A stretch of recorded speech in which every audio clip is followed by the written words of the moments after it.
Forum with the candidates for District 34. I am Robin Thorstensen with the League of Women Voters, and I will be your moderator. This candidate forum has been organized by the League of Women Voters of Bismarck Mandan and is co-sponsored by the Bismarck Tribune and Dakota Media Access. The League of Women Voters is a nonpartisan organization that promotes the informed participation of all citizens in their government. The League does not endorse nor oppose candidates or political parties. There are 2 candidates running for Senate with 1 open seat and 4 candidates running for House with 2 open seats. 5 have joined us here tonight. They are Todd Porter, Dwight Cook, Jessica Pietrzyk, Nathan Toman, and Bernie Parkhurst. The audience here tonight, Wednesday, October 19th, 2016, is invited to submit questions on the index cards provided, and viewers and listeners may phone or text in questions for the candidates. The number to call is 667-3237, or text BMLWV to 22333 once to join, and then text questions to 22333. This is intended to be a respectful exchange of ideas. Our purpose this evening is to provide voters with information about the candidates and their positions on issues that affect the people of District 34. Now, let's meet our candidates. You each have 1 minute to introduce yourself. Representative Porter. Thank you, Robin, and thank you to the League of Women Voters for hosting this forum. We certainly appreciate it. My name is Todd Porter, State Representative from District 34 in Mandan.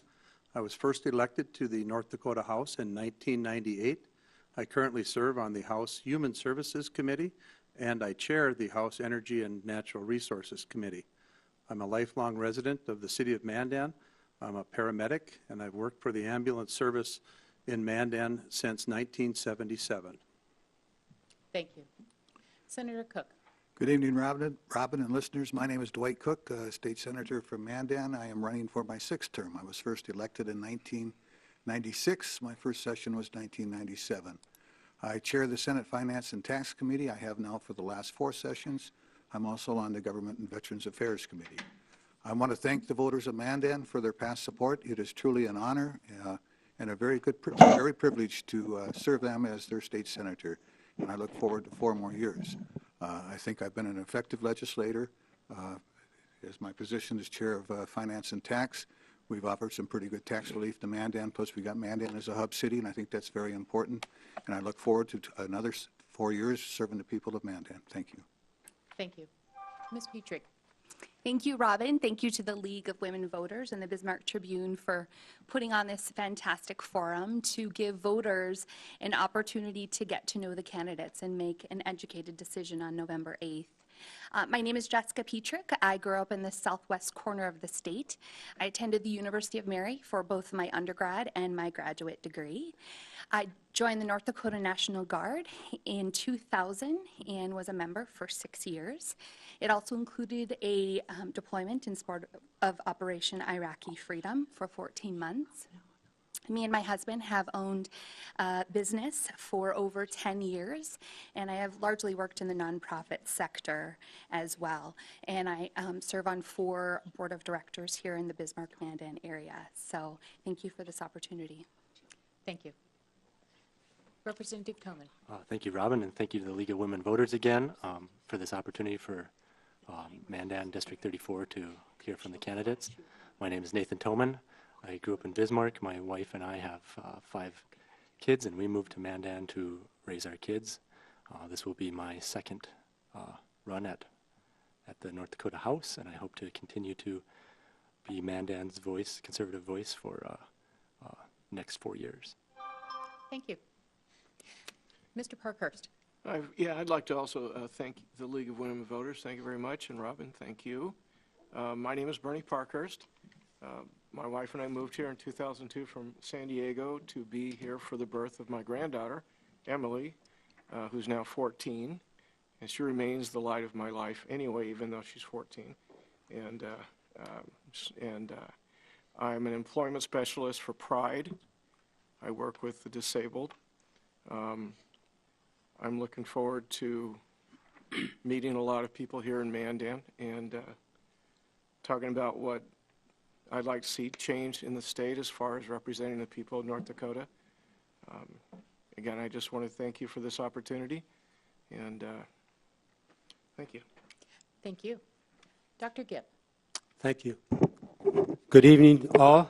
Thank you for sponsoring this event. I'm proud to be here. I've been a resident of Mandan, I think it's since the late 80s. Originally, I lived in Bismarck, then moved across the river here. And I enjoy Mandan. I am a retired president and chancellor, formerly at the United Tribes Tech College. And so I have a lot of background in both training and higher education and issues that work toward improving all of our people, students in particular.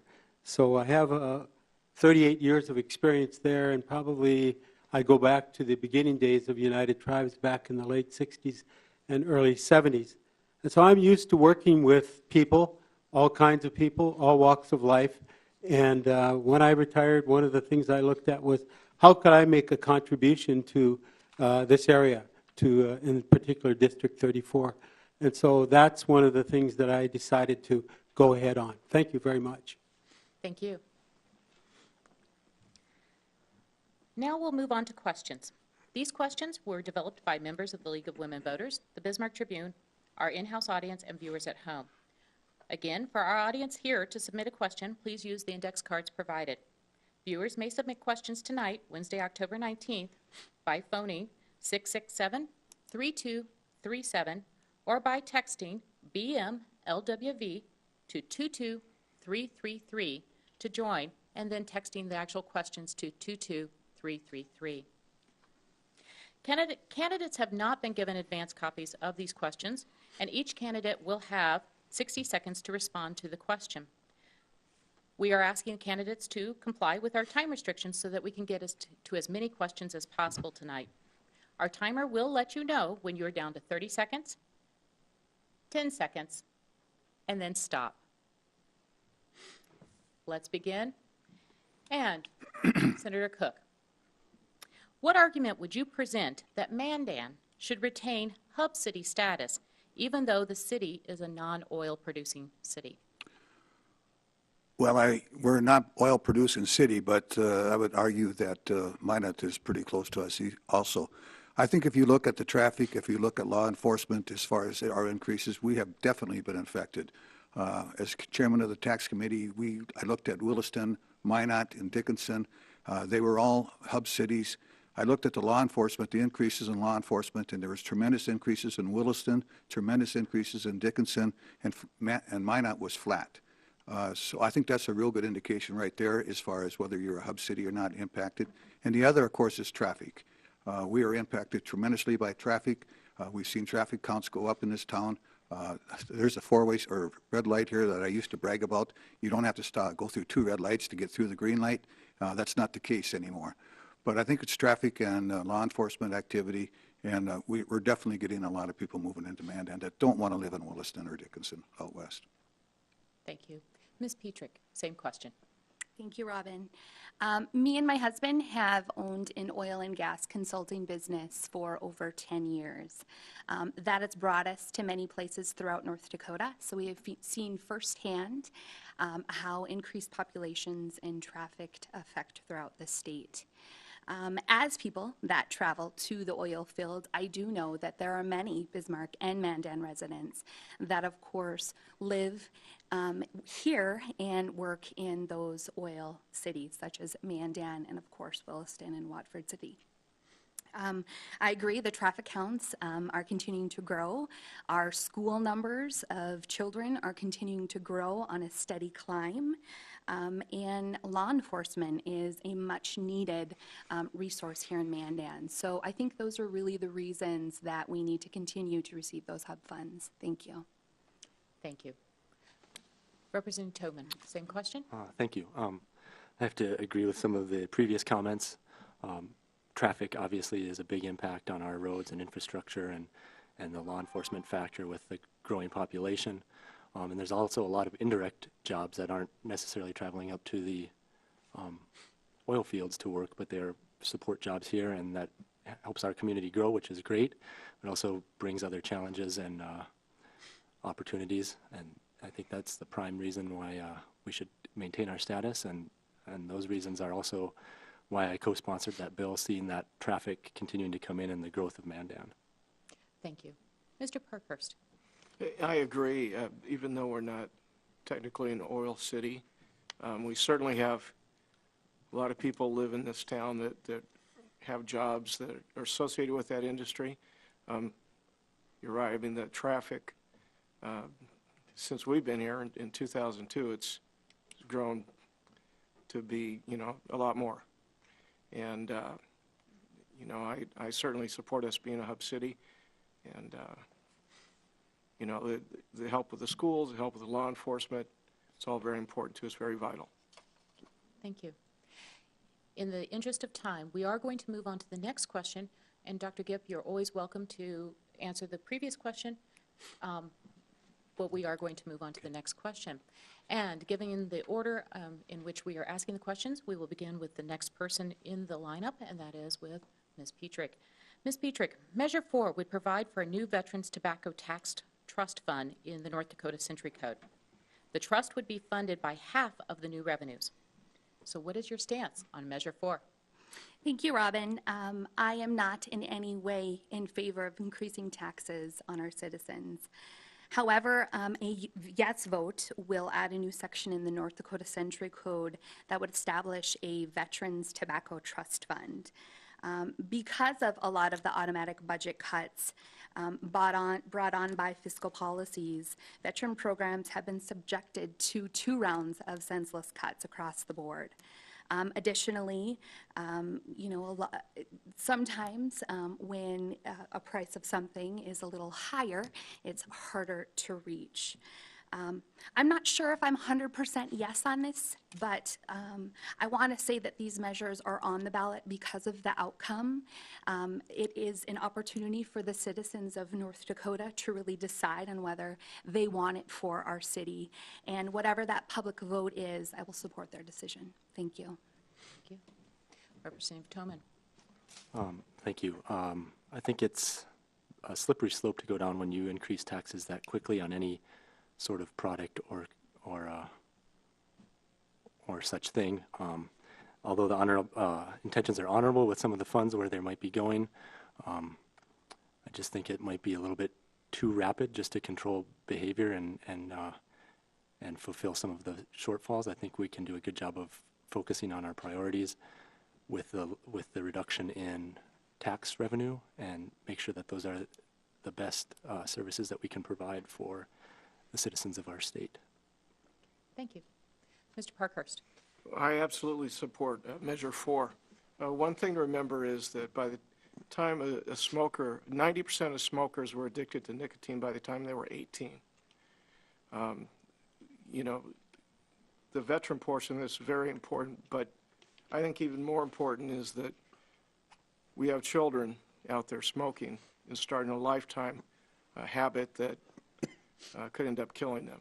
And what they've found in states where they've raised that tax is that it cuts young smoking by 20%. It's a lot of young lives. And so I strongly support it. It's only the money that we bring in only begins to touch what we spend as a state on the illnesses that smoking creates. Thank you. Dr. Gipp. Actually, I do support the increased taxes for tobacco. I was a 30-year smoker myself, and it took me a long time to give it up. Actually took a heart attack, and I've since recovered from that. But I do tell you this much, tobacco is a highly addictive substance. That's the best I can tell you, because I could never quit until I had that heart attack. And so my view is we can use this revenue to help save lives, young people in particular, as well as young adults and older adults. It's a sorely needed issue in terms of resources to stop this kind of addictive substance. Thank you. Since we're on the topic of money, let's talk about the budget and taxes. We have a question from our audience, specifically around our budget crisis. They indicated, we have a budget crisis in North Dakota. Do you support the legislative decision to reduce the oil extraction tax rate on domestic and foreign corporations? And so we will begin with Representative Toman. And again, I'll repeat the question. We have a budget crisis in North Dakota. Do you support the legislative decision to reduce the oil extraction tax rate on domestic and foreign corporations? Thank you. I would call it more of a tax restructuring myself. That's the way I looked at it when we were in the legislature, to preserve tax revenue. And by doing that, we've brought in almost $1 million, or around about $1 million a day, I believe.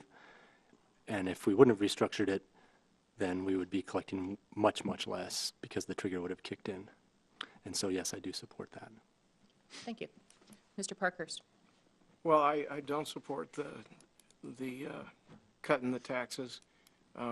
It's costing us $13 million a month. And the only way to make that up is to, cut other more important things. I think it was a good gift to Texas and Oklahoma. But in regard to the people in North Dakota, it's been a disaster. No matter how you can call it restructuring, whatever it is, it's costing our state a lot of money. And so we're running around cutting vital programs to make up for that money that some guy out in Texas is sticking in his pocket. Thank you. Dr. Gipp. If this applies to in-state corporations that deal with oil, then I would support either the maintenance of the current tax or a reduction. For corporations that are out of state, I would support an increase. That's my overall view of the thing, realizing there are a lot more details to discuss on each of those issues. But I do think that we need to have more revenues, particularly for things like education. Thank you. Representative Porter. Thank you, Robin. I'd like to go back to the first question for just a moment and just kind of mention that Mandan, back in the 1950s, was the original hub city of oil development. As energy developed in western North Dakota, a refinery was located in Mandan. A Heskett power plant from MDU is located in Mandan. We have 8% of our population works in the energy mining area, and that more than qualifies us for a hub city. We're just now finally on the board inside of the hub city. In regards to the oil tax, I think it's a misnomer to state that the oil tax restructuring is costing us any money. The restructuring actually increased our revenues by $1 million per day since December. If we wouldn't have restructured, the trigger would have kicked in and our tax would have went to about 1%. Which would have meant education, schools, and the other outdoor heritage fund being unfunded rather than maintaining what their current funds are. Thank you. Let's continue along the theme of taxes. This time, though, we're going to shift to property tax buy-down. Do you favor the state continuing the current property tax buy-down? Why or why not? And we'll begin with you, Mr. Parkhurst. Well, I think that we need to keep our property taxes lower. I think that we're putting a lot of the state spending on the shoulders of homeowners and property owners.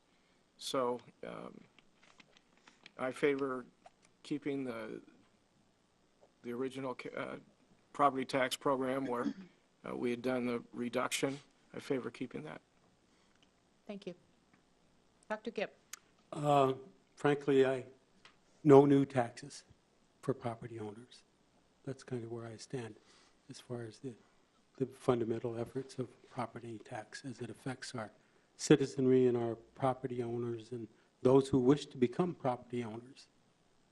Thank you. Representative Porter. The property tax issue has been an issue probably as long as I've been in the legislature. And what we have seen is through the oil tax revenues, the ability to take that money and buy down property taxes. There's a 12% reduction right on your property tax bill, but it's also given us the ability and opportunity to fund our schools at a level that we should have been funding them at for a long time. We currently fund Mandan Public Schools at 80% from the state. 20% comes from local property tax. Some of the other things we've done, though, is restructure. We've taken over the Child Support Enforcement Unit and took those mills and the authority of the county to levy those mills away. We're looking at other avenues to reduce the social services budget and taking those away from the county and funding those by the state and getting rid of some of the duplication inside of those agencies. So not only are we buying down property taxes, we're also restructuring. Thank you. Senator Cook. I would say that every property tax reduction bill that's been introduced and passed since 2009, when the first one had either my name on it as a prime sponsor or a co-sponsor. I've been very active in the role of reducing property taxes. The 12% buy-down that you're talking about was initiated at the last hour in 2013. At that same time, we had a bill for the state to take over county social services. The cost of that bill was about $200 million. A compromise was reached at the very end that we would not pass that bill because we weren't quite sure of how to take over county social services at that time. And in lieu of that, we passed the 12% property tax buy-down.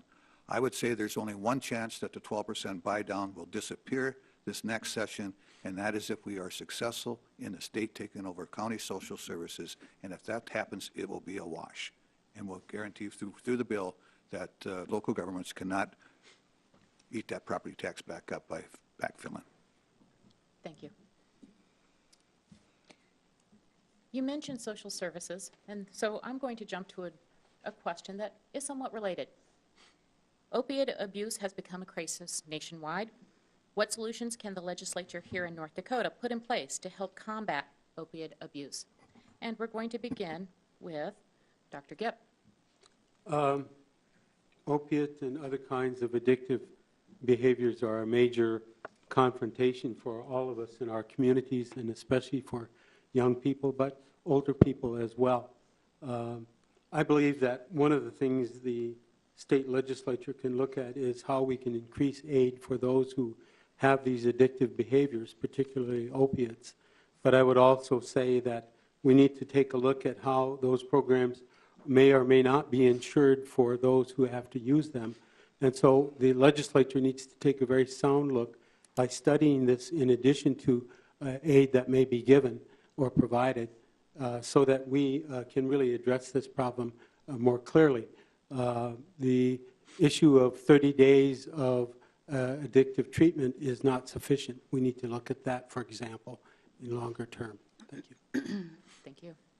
Representative Porter. Thank you. In my life as a paramedic, I see firsthand the effects of opiates, drugs, alcohol abuse, and deal with it on a day-to-day basis at work.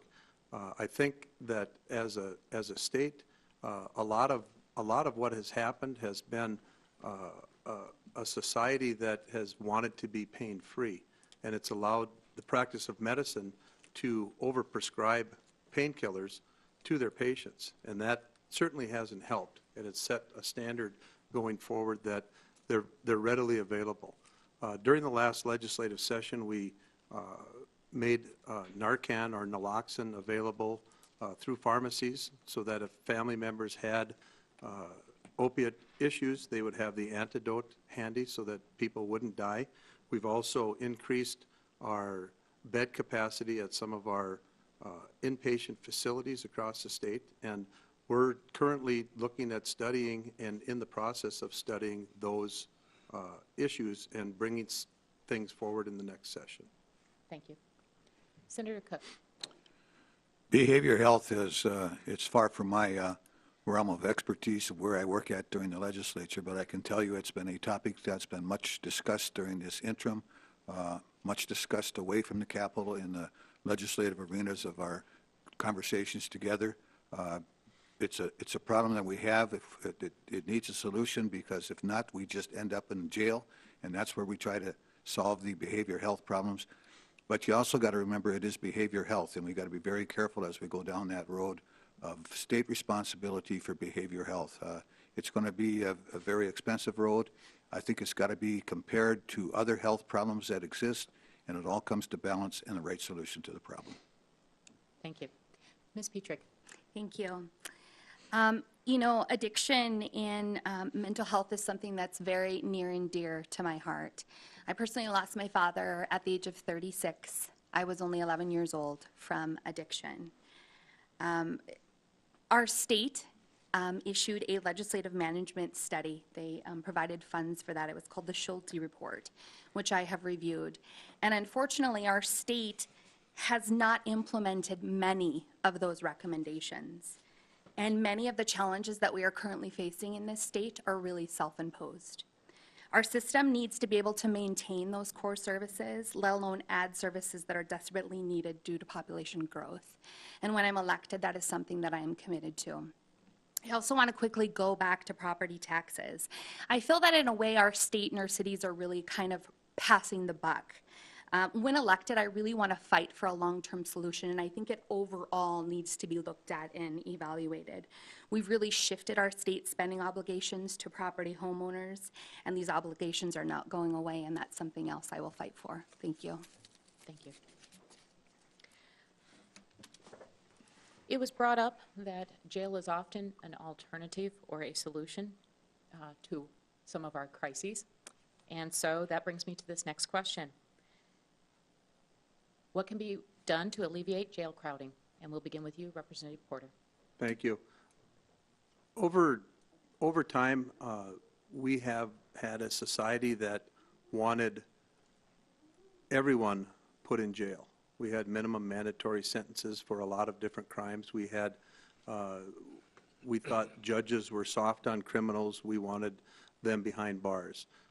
As we have progressed in our society, we look back on some of those minimum mandatories and look at them and say, you know, there should be an alternative inside of that minimum maximum sentence. And some of that may be drug and alcohol treatment, when a lot of the incarcerated are actually drug addicts and alcoholics. And in the interim, we are studying the minimums or the alternatives to incarceration to include a lot of the programs that would be necessary to keep our prisons from being overcrowded and keeping the hardened criminals where they belong and bringing treatment to those that need it. Thank you. Senator Cook. I think normally what you hear people talk about that causes our jails to be overcrowded is drug problems and alcohol problems. I think you'll find the vast majority of criminals, from what I understand,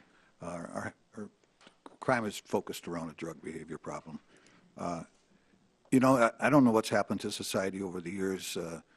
Maybe it's a lack of discipline in our schools or something but people have to be held accountable to their actions.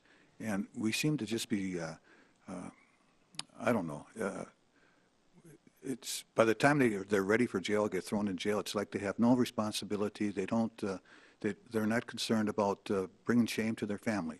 And that's what I've seen that's changed a lot in the last 40 years. And it'd be nice to somehow get back to the good old values. Thank you. Ms. Pietrzyk. Thank you, Robin. As we all know, and I agree, crime continues to be a major concern throughout the state, as well as in Bismarck and Mandan. Increasingly, like Representative Porter said, society really has been relying nearly on exclusively on imprisonment as its principal response to mostly any crime.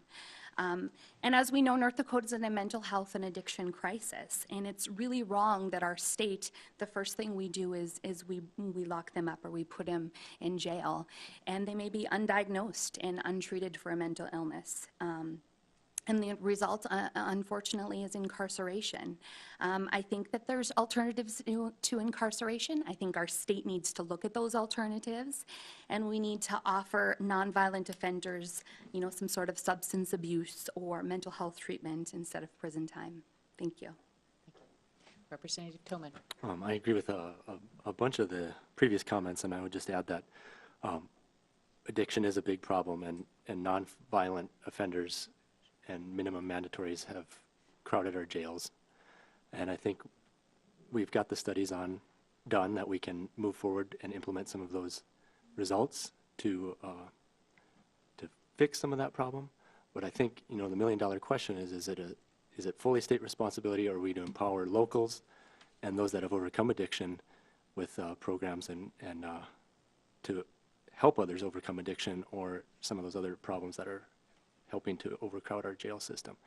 So I think that it should, once again, move away from the minimum mandatory for the nonviolent offenders, first-time offenders, and take a serious look at the state's responsibility in the co-op of resources for the mental health and the addiction.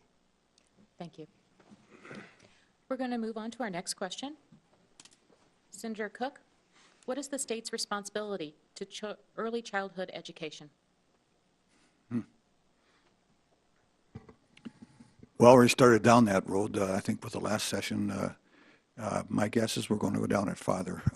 It's a quite debated issue there. I've had mixed emotions over it. I believe I did pass or vote for the bill that started us down the early childhood education. It's a fine line between state responsibility and parental responsibility, but studies show that early childhood education certainly has a positive effect on kids. Thank you. Ms. Pietrzyk. Thank you, Robin. I want to mention that some of our representatives in the last session did testify to cut $13 million in subsidies for childcare and pre-K education, and that was something that I would not support. Our local school districts, I think, have the responsibility to provide pre-K programs and kindergarten, as well as BSEPT and programs for kids that live in poverty.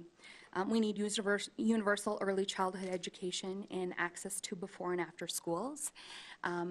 That takes the burden off of parents, so we have better workers and we have more prospering businesses throughout the state.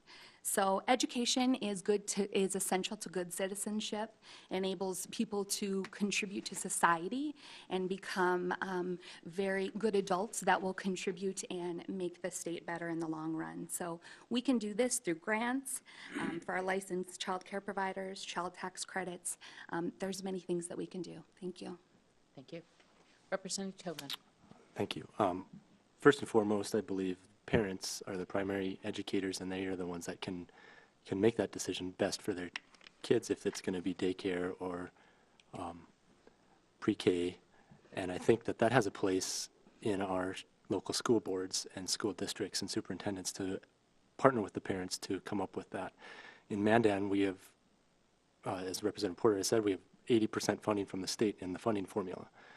And that, in conjunction with some of the other things that have happened in the past to equalize education across the state, is about a $19 million increase to Mandan in 10 or so years. That's back of the napkin figures, but I think that we can maybe provide some grants in the future, but we should let the local school districts decide how that fits into their funding formula.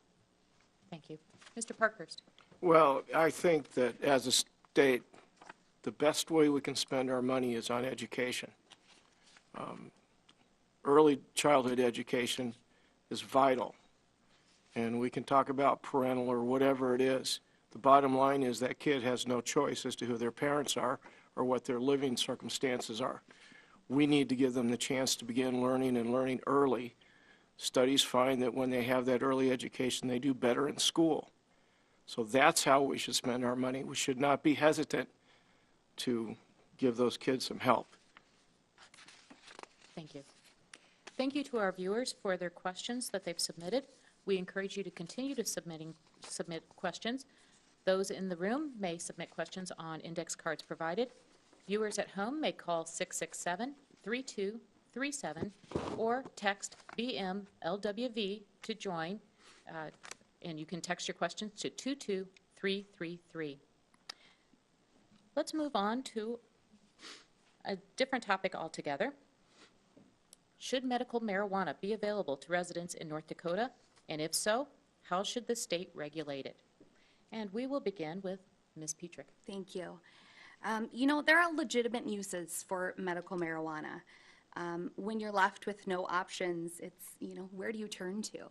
I've heard stories from people where their parents are dying from cancer through going through chemo and radiation, and the only relief that they can get is through medical marijuana.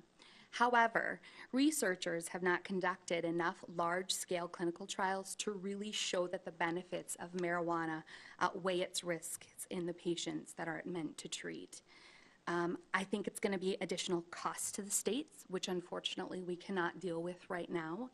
And I'm not completely saying absolutely no medical marijuana in North Dakota, but what I am saying is that I think we need more discussion in the future on this issue. Thank you.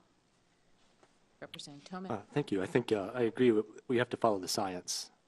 And until the science proves beyond a shadow of a doubt that it's a viable alternative without any major repercussions to the citizens of our state or taxpayers, then that's the experts that we need to listen to on that front. And I'm definitely not an expert on that. And then if science points to that, then I think we have to avoid some of the overprescription stuff that Representative Porter had mentioned that's happened with opioids and other things in the past, but still give doctors the latitude to prescribe that as a viable alternative if it so presents itself. Thank you. Mr. Parkhurst. Well, I believe that we should legalize medical marijuana. And as Nathan said, you need to set some good rules, because we know that in other states it's gotten out of hand. But the bottom line is, if that was your little child going through chemo, and the best thing you could do for them is get them that to help ease the side effects, you'd want to do that. If it can help, we need to do it. But again, we need to control it, because, there are people that, they have a wart on their toe, and so they go get a prescription. So we kind of stay away from that. Thank you. Dr. Gipp. I think on the top of it, dealing with our medical doctors, the science of it, as was said earlier, that I would favor it for medical purposes within what's described in Measure 5. But we do have to be careful with it and how it's administered, and we need to have some very sound guidelines on how this would work for those who need it medically. I know cancer patients and other types of severe illnesses affect people who need this kind of treatment. Thank you. We're going to move on to a very different topic, one related to recent events. What role should the state play in the Dakota Access Pipeline dispute? And we'll begin with you, Representative Toman. I think that the state can, the role that we should play as the state government should be as a mediator, because the pipeline has been through the permitting process, through the elected officials of the other elected officials, and it's on private land and federal land. So our role would be safety, first and foremost, with Highway Patrol, county, and joint law enforcement, and of the citizens that live there and that travel through there. And then second of all, as a mediator and moderator to some of those discussions to maybe diffuse some of those situations. Thank you. Mr. Parkhurst. I do believe that the state should mediate. It's a very, very complex issue with a very, very complex history. We know that originally that pipeline was supposed to go through closer to Bismarck. People didn't like that, so it was moved. Well, somewhere along the line we need to find out what we can do to try to find a good answer to this and not risk the water of people, drinking water of people. Then there's no guarantee that pipe's not going to break. And So yeah, the state needs to get in the middle of it and try to work out a solution to where everybody is as happy as they can be, knowing that not everybody's going to be satisfied with the solution. Thank you. Dr. Gibb. Well, the major problem with what's going on right now is that there's no one stepping up to offer solutions, and that's the problem. The state, through our governor, have really foiled any efforts by the state in terms of credibility to be a mediator. I would prefer to see that, by the way. I believe that our senators and others need to step up to the line, as well as the tribal leadership need to step up to the line and talk about what are solutions and what needs to be done to resolve issues. None of that's taking place. All of it has either been confrontational or it has been protest, as they say.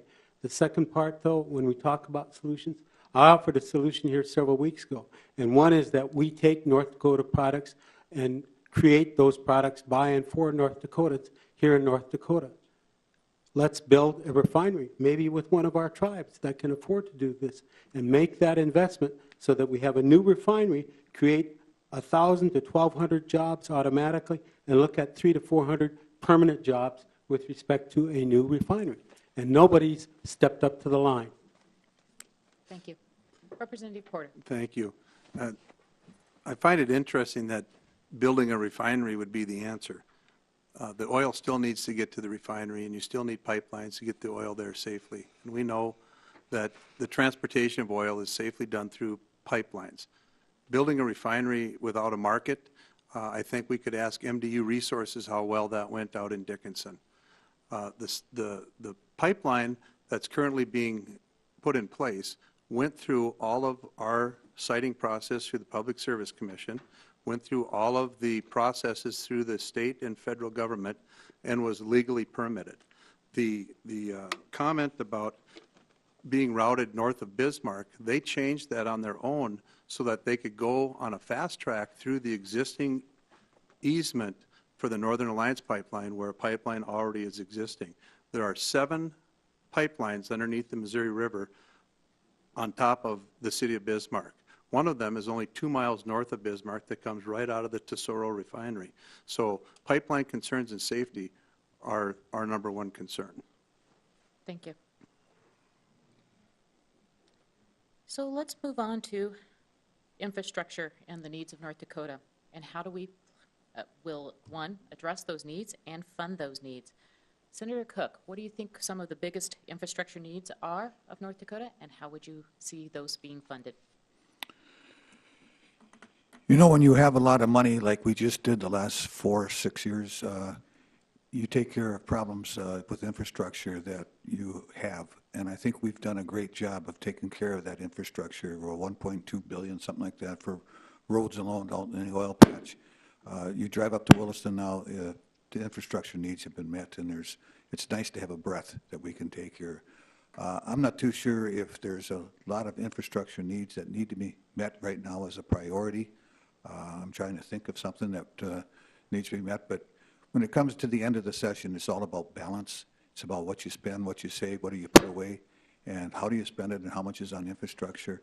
And we're going to look at our immediate needs and whether or not infrastructure fits in there. I'm not too sure if it will or not. And can I go back to the last question a little bit? Of course. I think if we look at what the role of the state is, we also got to look at the role of the federal government. If anybody is dropping the ball on their role in getting this pipeline and this issue resolved, it's the federal government. The biggest role the state has to do right now is help fund law enforcement and then help reimburse Morton County for our cost as we go forward. Thank you. Ms. Pietrzyk.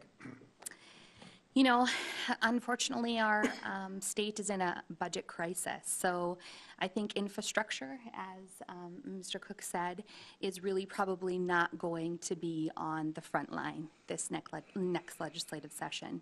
Instead, I think as a state, we need to take an approach that really provides for an energy economy for the next 100 years instead of just a 10-year boom or a 5-year boom. I've been through 2 oil booms. Heavily relying on energy for our economy with constant fluctuating prices really does not put our economy or our state or our workers in a very good position. So I think really moving ahead, we need to look more at that picture. Thank you. Representative Tillman. I think that those that were in the legislature, along with myself, we've done a pretty good job of making one-time investments in our infrastructure. And the old adage is one-time investment means next-time investment. So the budget, when we come to talking about the budget next session, it's going to be how does the maintenance of those infrastructure that we've built out and funded with one-time investments, how does that play into our budget without being cut and dropped off year after year after year, and then we have to make another $1.2 billion investment in roads? That's the mechanics of it that really need to be hashed out in the budget, and I think there's still some needs, but I agree with Senator Cook that it's kind of hard to think of a project right now that would be pulling for those needs, and we need to have some sort of sustainable infrastructure spending plan and maintenance plan and going forward. Thank you. Mr. Parkhurst. Well, I understand that we are under a budget crunch. As far as the infrastructure, I'd like to see us address particularly some of the roads up in oil country that are dangerous. And, you know, I realize it's putting a Band-Aid on it, but, you know, we have people risking their lives driving on some of those roads. So we can't do it all, but at least let's figure out a way to find where we can help and make people's lives safer. Thank you.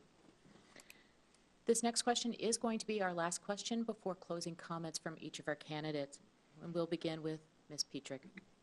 We will have a new governor and lieutenant governor in 2017.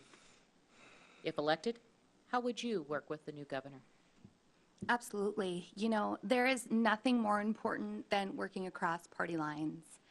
When I decided to run in January, I really pulled both platforms of both parties, both Republican and both Democrat, and I reviewed them, and I really looked to see what is most close to what North Dakota needs and what are my beliefs as well. I think that in North Dakota, we need to stop looking at what letter is behind each other's names, and we need to work together for a better future for North Dakota, for continuing funding a great state, for the education and for the future of our children. Thank you. Representative Tillman. Thank you, Robin.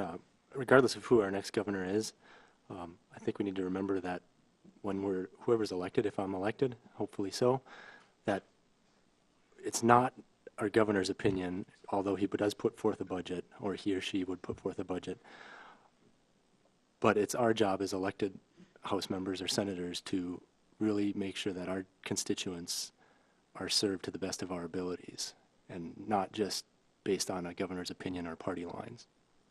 Thank you. Mr. Parkhurst? Well, I'm a firm believer in compromise, and I think whoever the governor would be, you know, I'd certainly want to work with them. I mean, there's a lot of good people in this state, and there are a lot of good solutions out there. And I think if we can get, as Jessica said, if we can forget the letter by your name and just, you know, the only letters that matter are ND, and work together, and we can solve all of our problems. So I would say let's just work together. Thank you. Dr. Gibb. I would echo what has been said earlier by the other candidates, and that is we have to find ways to work together. That was one of the things I said about the DAPL issue and DAPL solutions. If we don't look at and are not proactive about finding solutions, we're not going to get there. I've worked with every governor since I returned to this state in 1977 and have had very good relations with everyone, Republican or Democrat. And that's what's very important for us as legislators to do. But likewise, we need to have a governor who will bring all North Dakota residents and citizens together. I look at what's happened down at Standing Rock. They've been neighbors here for many, many years. They do business here all the time in Bismarck and Mandan. And so we need a governor that can bring people back together. Likewise, the legislature needs to emanate that same kind of behavior. So I'll just leave that in broad terms, that we need to know who we are, that we're all brothers and sisters, and that we're all citizens of this great state. Thank you. Candidates, thank you for being here tonight. You each will now have 1 minute to provide a closing comment. And at this point, that first slot belongs to you, Representative Toman. Thanks again, Robin, and thanks again to the League of Women Voters for hosting this, and hopefully the attendees and the people watching from home or that will watch it will have gotten some useful information out of this. It's a useful tool for voters to stay informed and on candidates' opinions. And I would just ask for your vote come November, and that I can continue to be your conservative voice in the state legislature for a transparent, efficient government that provides the greatest opportunity for all of our citizens to succeed and keeps North Dakota an exceptional place to live, work, raise a family, and do business. Thank you. Mr. Parkhurst. I also would like to thank the League of Women Voters for this forum. It's so important. My goal would be to represent the people of North Dakota, not outside interests, not out-of-state interests. I'm concerned about our social safety net. Our teachers are 35th in the nation in pay. We need to have equality for everyone. We need to take care of our natural resources, and we need to support our young families. So, again, my goal is that once I'm elected, is to I want to take care of the people in the state. Those out-of-state people can come visit, but we want to take care of the people here. Thank you. Dr. Gibb. Thank you. Well, I think that I can represent well workers, working families, and advocacy for a living wage and affordable child care. I want to see more local jobs and greater aid and assistance in creating more small business in our community. We need to look at solutions for the mental health and addiction crisis that we talked about earlier. There should be no further tax increases, and we need to assure the rights of all North Dakotans, and we need to serve the people and not special interests, particularly out-of-state big corporate interests. Thank you. Representative Porter.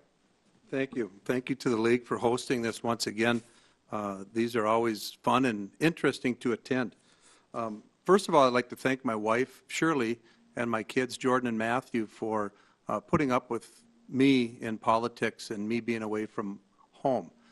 It's a huge sacrifice for a family, and especially when you have young kids at home.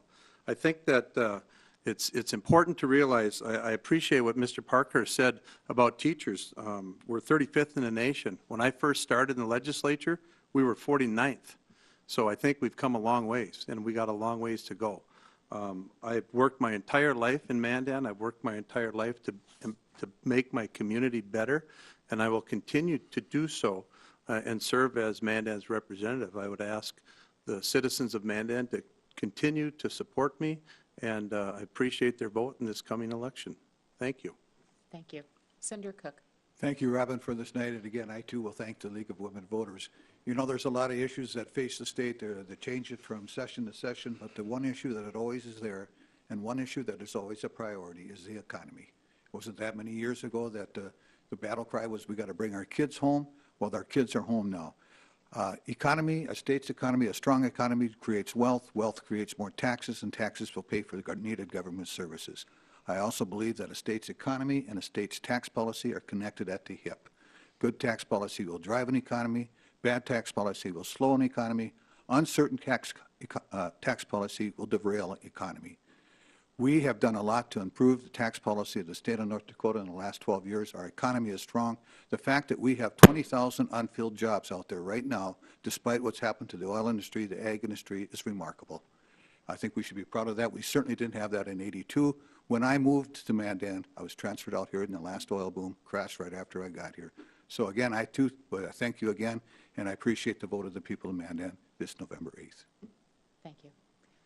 Ms. Pietrzyk. Thank you. Thank you to the Bismarck Tribune, the League of Women Voters, for this wonderful opportunity. I'm really proud to say that I've served in the military. I've served my country. I know what it takes to fight for people. I know what it takes to be honest and to put other lives before my own.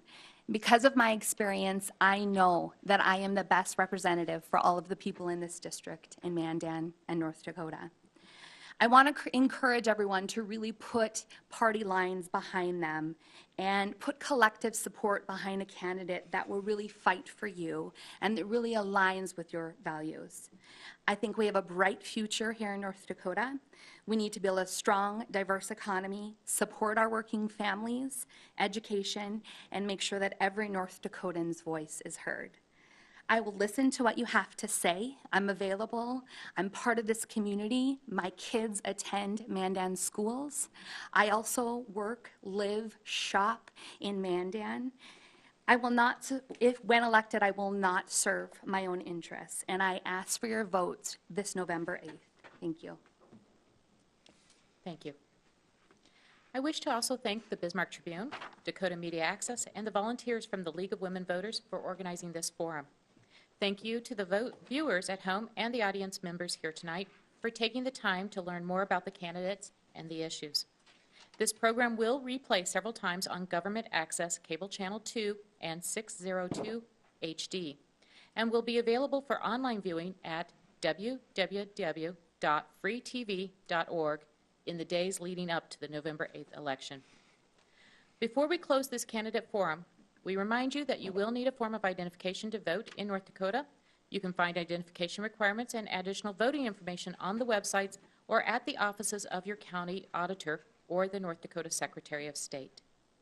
Thank you and good night. Thank you. Thank you.